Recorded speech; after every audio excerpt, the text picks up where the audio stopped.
Nos para tomar nota que ultimamente el fenómeno de joyriding está lanzando cabeza viaje más. Aunque ahora mejor visando por papia de joyriding más, sino de ladronicia de auto. Como que el auto aquí te queda totalmente desmantelado y te queda usado para negocio de pieza con garagem ng Baupalo.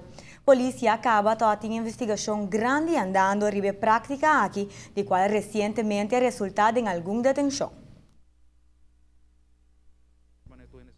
A detener duas pessoas no ainda, onde nanta Dias Pérez, alias Quilate, me digo remarcar que de duas pessoas que agora será em Caba, ela sinta 10 dias pouco dia, agora que está será trobe, desde detenir o ainda e muito homem de 5 anos e cá.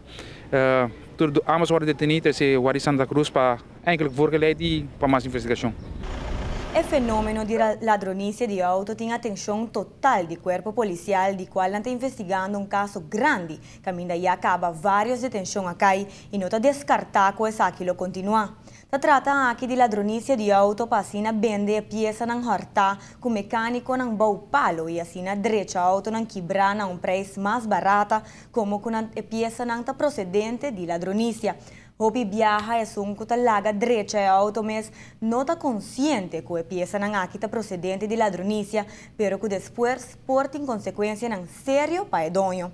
Durante a investigação, algo que também toma nota de que lamentavelmente a idade de sospechoso não queda baixa constantemente.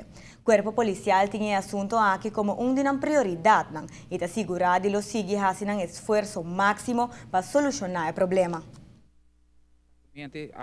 Na combinar com K9, dar momento o povo espera mais de joyriding, dar momento a polícia fazendo seu trabalho de detener, tomando a voorgeleiding e fazer seu PV.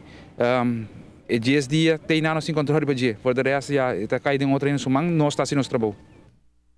A prática aqui de joyriding abira mais bem negócio grande para garagem ilegal que está compra peça barata.